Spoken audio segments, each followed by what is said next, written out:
Airlines operating out of the Middle East have often been a popular choice for travelers, with carriers like Emirates, Qatar and Etihad offering more budget-friendly options for global travel. But as the US-Iran conflict drags on, travelers are increasingly choosing instead to transit through aviation hubs in Southeast Asia. It's providing a huge boost to the region's tourism sector, but will it last? Gary Bowerman is a travel and tourism analyst, and he joins me now from Kuala Lumpur. Good to have you with us in the program today. So, look, anecdotally, we are hearing lots of people are opting to reroute through Asia instead of the Middle East. But what do the stats say, and what are the major routes that are being altered significantly? Yeah, hi, good evening, Girish. Yeah, it's a good question. I mean, I think there's an inevitability about this. When you take out the Middle East hubs, as you mentioned there, Dubai, Abu Dhabi, and Qatar, they have so much connective traffic from Australia, from New Zealand, from India, from China, from Southeast Asia. And to get to Europe in particular, or to get to the US, or to get elsewhere in the world, it's got to go through somewhere else. And so you look at Southeast Asian hubs. Changi, Singapore is doing quite well. The statistics are up. Kuala Lumpur International also, Suvarnabhumi in Bangkok. Then you look at Hong Kong's probably the fastest growing, about 20% up year on year. Incheon in South Korea. So what you're seeing is that these hubs are inevitably seeing airlines using them at a greater volume, simply because those Middle Eastern hubs are out of the game at the moment. So has it also then been a boom for the major carriers in those places, Singapore Airlines, Cathay, Malaysian Airlines and Thai Airways?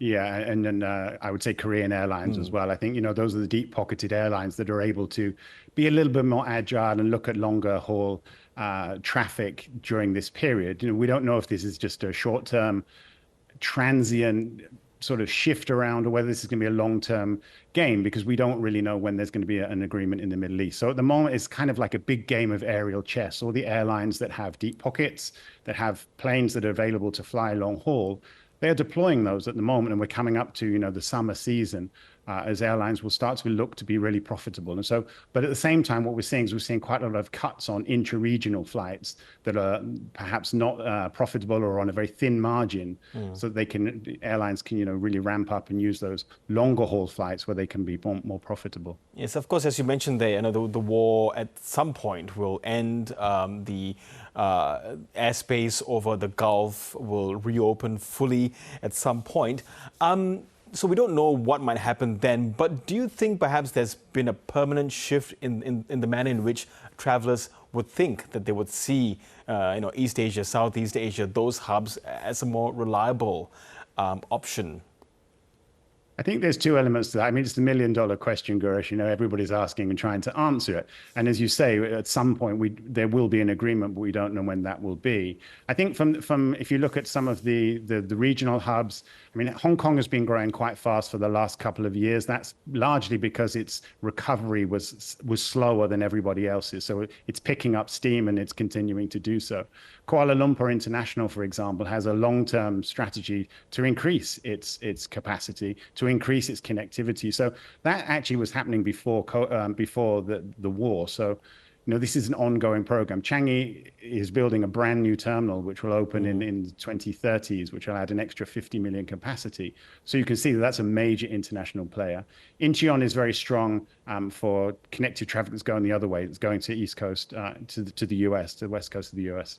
So there are different routes, there are different strategic games going on here, but certainly Asia is where the energy, where the growth, the momentum for future aviation will occur.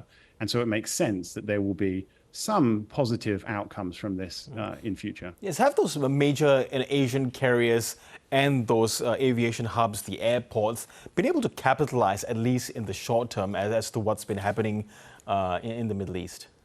They have, because if you look at, I mean, Kuala Lumpur is a good example. You have quite a lot of flights come in and out of there ordinarily from the three hubs of the Middle East. And so airlines have been able to take those slots and, to optimize the opportunities there. At the same time, you have the challenges that operating costs for airlines are increasing. Jet fuel is increasing. Yes. The availability of jet fuel is not there. We don't know how long-term the supply and availability and cost of jet fuel is going to be a question. And the CEO of Thai Airlines said a couple of weeks ago that he expects this crunch, this energy crunch, to last for several months. So we're still going to see reorganization, even if the hubs in the Middle East were to reopen tomorrow. This is probably 6 to 8, maybe even 12 months until we can really get a stronger grasp of how the picture is going to play out. Yes, and because there's been a significant rise in the price of jet fuel, I do wonder how then the major budget carriers in the region are going to cope with pricing. Airlines like Scoot and AirAsia. Scoot, because it's part of Singapore Airlines, is probably a little bit more shielded. But some of the other carriers in this region, so AirAsia, you mentioned there, Batik Airlines, which is a strong carrier between Indonesia and Malaysia. These airlines don't hedge their fuel, so they've been very exposed to the cost rises that happened at the beginning of the pandemic.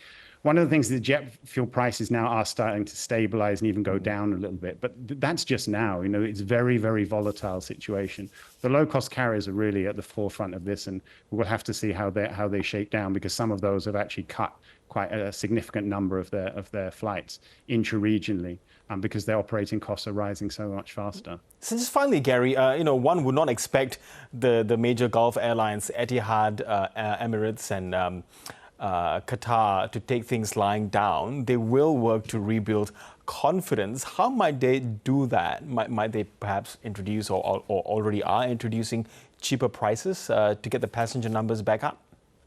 So that's a really interesting question. So if you look particularly at Emirates, the prices haven't really risen that much. But I think what those three airlines are waiting for is for the situation to stabilize, for an agreement to be in place, and for the confidence to come back, particularly from Northeast Asian travel markets, China, Japan, South Korea. They're very security conscious. And at the moment, the Middle East is not really viable for them. But once the hubs are open and it's safe to do so, yeah, I think you can see those three airlines will be throwing in a lot of added value extras to make it more appealing to start using those hubs again. And, I think in 12 months' time, if they're able to do so, they'll be back in the game for sure. Indeed. Okay, Gary Bowerman, really grateful to get your insights there from Kuala Lumpur. Thank you so much. Thank you very much.